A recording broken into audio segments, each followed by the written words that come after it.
Rota 66. É possível que uma pessoa saiba um monte de coisas sobre Deus e sobre a Bíblia e mesmo assim faça um monte de bobagens com sua vida se ele não der atenção aos princípios de Deus.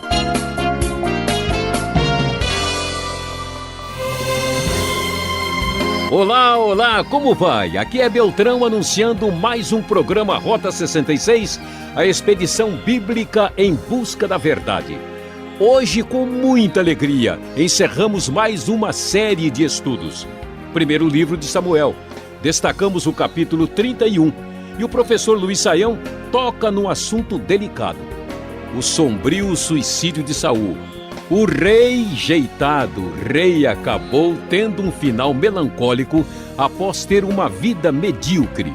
O filósofo francês Jean-Paul Sartre costumava dizer: um homem não é outra coisa senão o que faz de si mesmo. É hora da gente analisar nossos atos e atitudes. O que podemos aprender com a derrota de Saul? A aula está começando. Vamos juntos.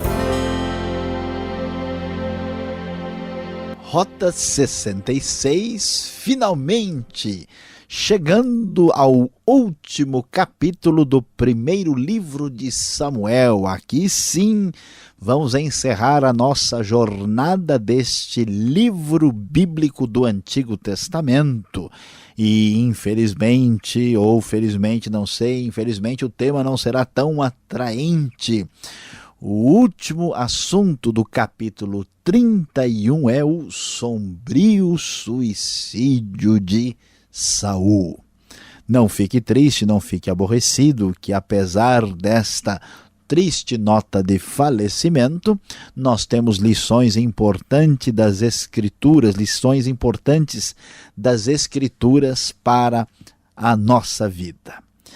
O texto da Nova Versão Internacional da Bíblia nos conta o que aconteceu com detalhes.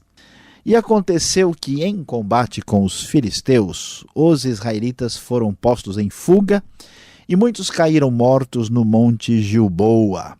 Os filisteus perseguiram Saul e seus filhos e mataram Jonatas, Abinadab e Malquizua, filhos de Saul. O combate foi se tornando cada vez mais violento em torno de Saul, até que os flecheiros o alcançaram e o feriram gravemente. Então Saul ordenou ao seu escudeiro: tire sua espada e mate-me com ela, senão sofrerei a vergonha de cair nas mãos desses incircuncisos. Mas seu escudeiro estava apavorado e não quis fazê-lo. Saul então pegou sua própria espada e jogou-se sobre ela. Quando o escudeiro viu que Saul estava morto, jogou-se também sobre sua espada e morreu com ele. Assim foi que Saul, seus 3 filhos, seu escudeiro e todos os seus soldados morreram naquele dia. Quando os israelitas que habitavam do outro lado do vale, a leste do Jordão, viram que o exército tinha fugido e que Saul e seus filhos estavam mortos, fugiram, abandonando suas cidades. Depois os filisteus foram ocupá-las. No dia seguinte, quando os filisteus foram saquear os mortos, encontraram Saul e seus 3 filhos caídos no monte Gilboa. Cortaram a cabeça de Saul, pegaram suas armas e enviaram mensageiros por toda a terra dos filisteus para proclamarem a notícia nos templos de seus ídolos e entre o seu povo. Expuseram as armas de Saul no templo de Astarote e penduraram seu corpo no muro de Bet-Seã. Quando os habitantes de Jabes de Gileade ficaram sabendo o que os filisteus tinham feito com Saul, os mais corajosos dentre eles foram durante a noite a Bet-Seã, baixaram os corpos de Saul e de seus filhos do muro de Bet-Seã e os levaram para Jabes, onde os queimaram. Depois enterraram seus ossos debaixo de uma tamargueira em Jabes e jejuaram durante 7 dias. Meu querido ouvinte, você viu só como a coisa terminou na vida de Saul. É impressionante como este homem, que foi um rei abençoado por Deus no início da sua vida de monarca, entrou num processo de decadência muito grande. Você deve se lembrar bem. Saul tentou passar-se por sacerdote, fez um sacrifício impensado lá no capítulo 13. Nesse mesmo espírito de desequilíbrio e desrespeito para com as coisas sagradas, Saul prossegue e faz aquele juramento, aquela maldição lançada contra o povo no capítulo 14, que atinge o seu próprio filho Jonatas. Depois desobedece a palavra de Deus, a ordem clara de julgamento de Deus sobre os amalequitas, no caso do rei Agag e dos rebanhos. Ele desobedece e ali a perda do seu reino é claramente definida da parte do próprio Deus.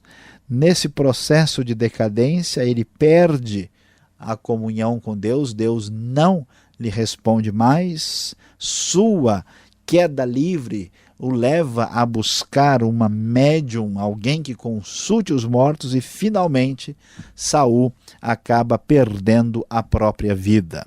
Ele aqui é derrotado pelos filisteus, conforme já se poderia esperar. Ele perde a sua batalha mais importante, e ele, numa atitude de tentar escapar de uma situação muito humilhante de ter sido derrotado pelo exército estrangeiro, Saul então se joga sobre a sua própria espada. Da mesma forma também age o seu escudeiro, e assim termina a triste história de um homem que aos poucos foi se afastando da vontade de Deus, perdendo o reino, perdendo a dignidade, perdendo o equilíbrio, perdendo o bom relacionamento com a sua família e finalmente perdendo a guerra e a batalha e a própria vida, mostrando a seriedade do afastar-se de Deus de maneira tão irresponsável e irrefletida. E aqui nós vamos então perceber que neste trecho nós vamos ter uma situação de transição. Saul tem a sua monarquia acabada, os seus filhos morrem também, eles não vão poder ser herdeiros do trono. A dinastia de Saul nem começou e já terminou, e aquele rei que parecia ser o grande rei, conforme as expectativas humanas, que agradava os olhos daqueles que viam a partir da perspectiva dos próprios seres humanos, aqui decepciona, fraqueja e perde a batalha para os inimigos mais terríveis, que eram os famosos filisteus. Daqui em diante, o lugar dessa dinastia será substituído pela dinastia de Davi, que sim caminhará na direção que Deus tem para ele, para a sua história particular e pessoal, e, mais importante de tudo, para a história de Israel, para a história do povo de Deus, que vai culminar no Messias, no Rei dos Reis, que virá dessa linhagem davídica. Então nós vamos encerrar este livro o primeiro livro de Samuel, entendendo a grande verdade, lição de que a pior coisa que alguém pode fazer é desprezar a palavra divina, que aquilo que a gente planta, certamente a gente haverá de colher, mas uma esperança se acende na nossa vida, pois sabemos que o fraquejar do homem não impede que Deus mantenha o seu plano de ação na história, de maneira que prossegue, de maneira que vai adiante, de maneira que este plano alcance aquilo que Deus tem estabelecido nos seus próprios propósitos. Continue conosco, nós já vamos ter questões interessantíssimas sobre Saul e o seu suicídio, e queremos matá-lo de curiosidade neste momento, porque aí vem muita coisa na sequência do Rota 66 de hoje, que termina com essa nota fúnebre.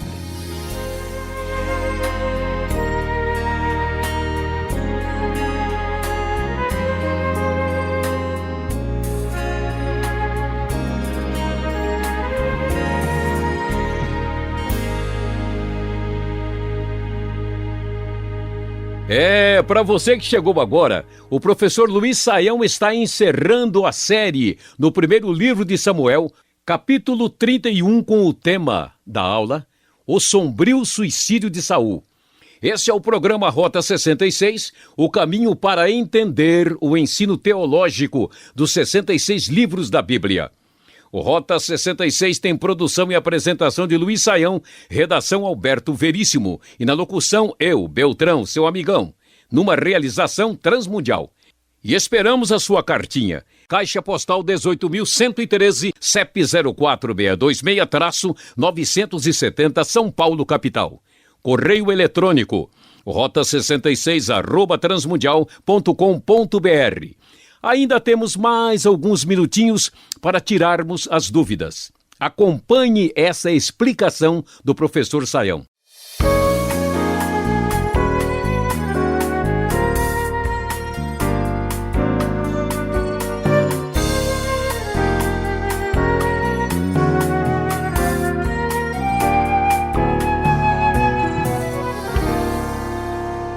A nossa aventura continua, uma aula emocionante apesar da nota triste, o tom meio fúnebre do estudo de hoje. O professor Luiz Saião está no último capítulo do primeiro livro de Samuel, e que história mais diferente, para não falar assim, uma história pesada, forte demais. Como pode um rei, professor, que conheceu a Deus, que liderou o povo de Deus lá na época bíblica, cometer um ato deste?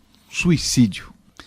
Pastor Alberto, para avaliar essa questão do suicídio de Saul, é importante destacar aqui alguns elementos diferentes. Quando a gente pensa em suicídio hoje, a gente geralmente pensa no suicídio assim existencial, a pessoa, né, vê que a vida não tem sentido, perde a esperança e resolve pular do prédio, né?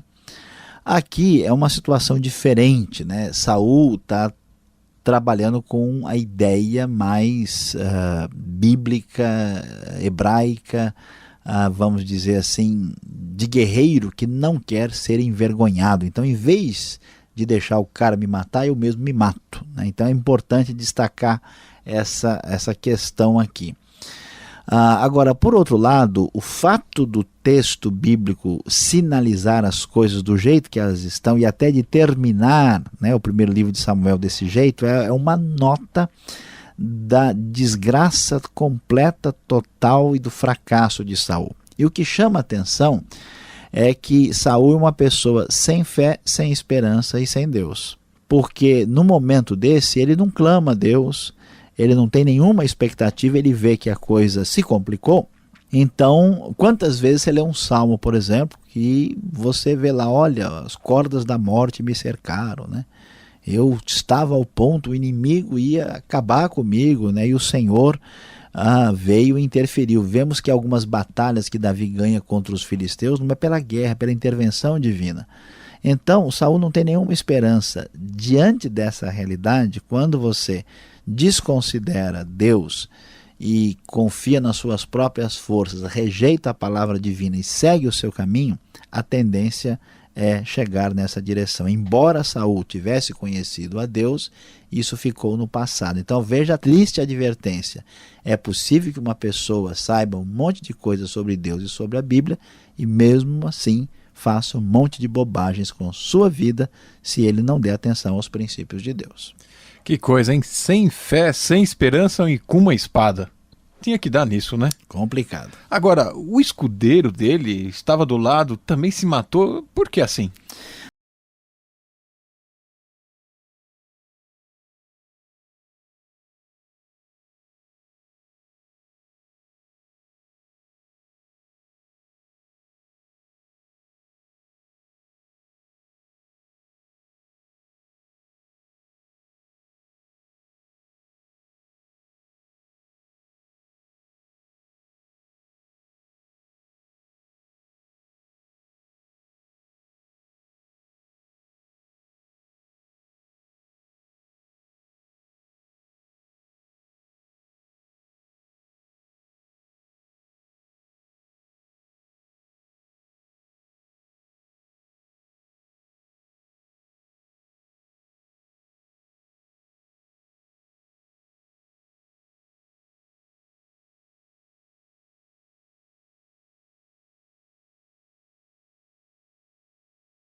E o que nós vamos encontrar aqui é que a Bíblia, de fato, não entra nesse detalhe. Conforme nós já sinalizamos no capítulo 28, não há um detalhamento do texto bíblico sobre aquilo que a gente chama de escatologia individual, o que acontece com a pessoa depois da morte. Então isso fica assim em aberto, porque o texto não diz explicitamente, mas nós podemos raciocinar e podemos, em função disso, pensar na seguinte questão: será que na eternidade nós vamos ver Saul como uma pessoa, né, redimida, né? Aí vamos colocar aqui a nossa opinião. Ninguém deve entender isso como sendo uma palavra diretiva, né, que simplesmente pretende ser a expressão absoluta da verdade. Eu acho muito pouco provável que Saul possa ser considerado uma pessoa salva, principalmente porque o texto deixa bem claro que ele rejeitou o Senhor e a sua palavra. Então, o suicídio e o desastre da sua vida foi consequência da sua postura e da sua decisão. Então, na minha opinião, Saul, ele é mais uma espécie de exemplo de apostasia, e dificilmente, só se mistérios da parte de Deus que a gente desconhece, né, puderem ser revelados posteriormente, dificilmente seria razoável entender que uma pessoa como Saul poderia ser salva. Eu sei que é uma aula bíblica e não uma aula de criminologia, mas podemos aferir disso que um suicida não tem salvação? Essa é uma questão que muita gente tem, né? Aliás, até muita gente fala, será que nenhum caso de suicídio, né, poderia ser considerado passível de salvação? E a gente tem que ter um certo cuidado. De modo geral, a pessoa que é levada ao suicídio, ela está geralmente afastada de Deus. Pessoas na semelhança, né, da mesma situação de Saul, que segue os seus próprios caminhos, né, se orgulham no auge da sua vida, dão as costas para Deus e depois começam a colher as consequências dos seus erros, entram numa situação de grande desesperança e acabam tirando a vida. Mas aqui, pastor Alberto, de novo, é importante a gente ter um pouquinho de tato e bom senso. Por quê? Porque algumas pessoas, por exemplo, tiram a vida de uma maneira um pouco diferente. Há pessoas, por exemplo, que têm graves enfermidades, que eram pessoas tranquilas, sossegadas, que criam em Deus, e depois tem uma patologia, por exemplo, clínica, cerebral. Ela é acometida de um distúrbio psiquiátrico. E essa pessoa, às vezes, num momento, né, de ausência de lucidez, faz uma bobagem. A pessoa, por exemplo, se arrisca, né, a andar perigosamente num lugar, num momento de loucura, e escorrega dali, cai ou mesmo se lança. Então a pergunta que fica é, será que tudo que a vida significou para aquela pessoa, né, a sua relação com Deus, é anulada, né, porque essa pessoa teve essa dificuldade? Ou a pessoa que a vida toda serviu a Deus, que eu tive oportunidade de ver, e no auge, assim, vamos dizer, da sua enfermidade, no momento de bastante idade, a pessoa perdeu a consciência, falou um monte de coisas contra a fé, né, mas isso não reflete o que realmente era a vida da pessoa. Então nós temos que ter aqui uma postura de um pouquinho de tato e bom senso. Mesmo que de modo geral o suicida não possa ser considerado salvo ou cristão, é possível que em alguns casos haja exceção. Só Deus realmente pode dar a palavra definitiva sobre isso. Olha, eu sei que o assunto de hoje é daqueles bem pesados, mas o verso 9 do capítulo 31 mostra que, puxa, depois de toda essa situação, o rei já está morto e ainda querem tirar a cabeça do rei. Pois é, o pessoal daqui a pouco vai ficar chateado com a gente, né? Achando que nós estamos aqui... Isso aí é o Rota 66 ou é programa de terror? Né? É rota mesmo, né? O negócio está complicado. Mas qual o significado de arrancar a cabeça do rei depois de morto? Então, o que aconteceu com Saul foi isso, né? Os filisteus vieram e, para assim tripudiar, né, para mostrar a sua vitória, e até num desejo de vingança, eles cortam a cabeça e vão expor a cabeça do rei, e depois fazem isso com o seu corpo também. qual é o sentido disso? O livro de Samuel tem uma intenção aqui narrando isso. Aqui nós temos um paralelo com o que acontece com Golias, né? Golias é o grande guerreiro filisteu que é derrotado por Davi. Davi faz isso, ele corta a cabeça de Golias, né? Mostrando aí uma vitória sangrenta e completa, né? Da mesma maneira, agora o inverso acontece com Saul, mostrando aqui, vamos dizer, o fundo do poço. Saul morre do jeito que morreu o guerreiro incircunciso, filisteu, pagão e tudo que há de ruim. Da mesma maneira, nós vemos Saul também chegar no fundo do poço, porque ele perde a batalha para o inimigo mais terrível que possa existir, que é o próprio povo filisteu. Então, o texto tem essa função de mostrar, olha até onde pode chegar a situação de uma pessoa que vira as costas para Deus e não se importa com isso. E por isso o texto sinaliza essa realidade, mostrando a vergonha da qual Saul tentou escapar por si mesmo e acabou sendo aí na história mais ainda marcado como negativo pelo que aconteceu com a sua exposição pública e vergonhosa. Bom, então vamos colocar mais uma pá de cal aqui no assunto. E antes, por que Saul, aqui no verso 12, foi queimado? Por que as pessoas praticavam esse tipo de cremação, esse ritual? Por que tiveram que fazer isso com ele? É importante sinalizar aqui o que aconteceu de fato. Vamos lembrar, né, do que houve. Saul, né, foi aí morto pelo seu próprio suicídio. Depois os filisteus vão lá e saqueiam os mortos, arrancam a sua cabeça, expõem o seu corpo, e à noite os habitantes de Jabes de Gileade, que lá no capítulo 11 tinham sido beneficiados por Saul, tinham lá uma boa lembrança histórica do bem que eles tinham recebido da parte dele. Eles então vão durante a noite e fazem o que eles podem. Eles tiram o corpo de Saul e também dos outros, dos filhos, né? E levam para Jabes e ali eles queimam. É importante falar sobre isso porque hoje existe a prática da cremação. E a prática da cremação hoje, ela tem uma origem diferente, ela tem uma origem na Índia, e a ideia da cremação é uma ideia de queimar o corpo para liberar a alma, para que a alma possa ir embora e até voltar para esse mundo mais rapidamente. Essa ideia não é bíblica, essa ideia não é cristã e ela não tem nenhum fundamento verdadeiro nas Escrituras.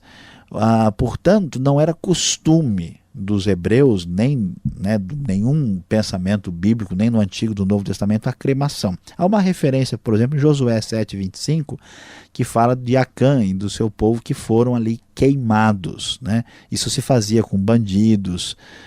Por que é que eles foram queimados aqui? Não foi por nenhum significado espiritual, né? Não havia esse tipo de prática. Na verdade, é provável que isso aconteceu porque eles estavam mutilados, todo arrebentados, e uma coisa assim muito... Imagina só o corpo separado do pescoço, né? E foi um negócio assim muito feio mesmo, uma coisa assim digna de um programa de crime aí, né? Popular que a gente muitas vezes vê nos dias de hoje. E isso aconteceu, né? E com a intenção de que eles fizessem a única coisa importante, que era sepultamento. Eles queimaram, pegaram os ossos e sepultaram debaixo de uma tamargueira lá em Jabes. E isso é para que eles fossem tratados com dignidade. É isso que importava aqui. Tá certo. Você que está acompanhando o nosso estudo, fica um pouquinho ligado aí com a gente. O pastor Luiz Saião, apesar do tom fúnebre, tem uma palavra de vida para você.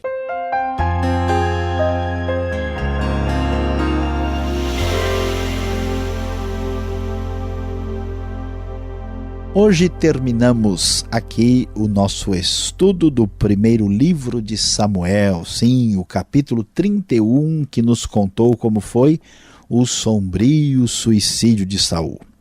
E antes de que você fique triste e acabrunhado, qual é a grande verdade para a nossa vida? O que devemos aprender daqui?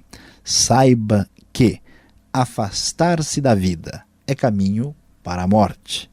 Isso não é uma tautologia, não é uma expressão redundante. A grande verdade é que a morte de Saul, o suicídio, o fim da sua vida espiritual começou quando ele deu as costas para Deus e a sua palavra. Lembre-se disso, pequenos erros podem trazer problemas enormes. Afastar-se da vida, a vida que é Deus, a vida que está em Jesus Cristo, é caminho para a morte. Seja vivo, não permita que isso aconteça com você. E assim terminamos mais uma série aqui no Rota 66. E já estamos preparando uma nova sequência de estudos. Fique ligado. Sintonize nesse horário e emissora. Obrigado por sua audiência. Lembrando que os trabalhos técnicos foram de Paulo Batista. E visite o nosso site transmundial.com.br. E aquele abraço.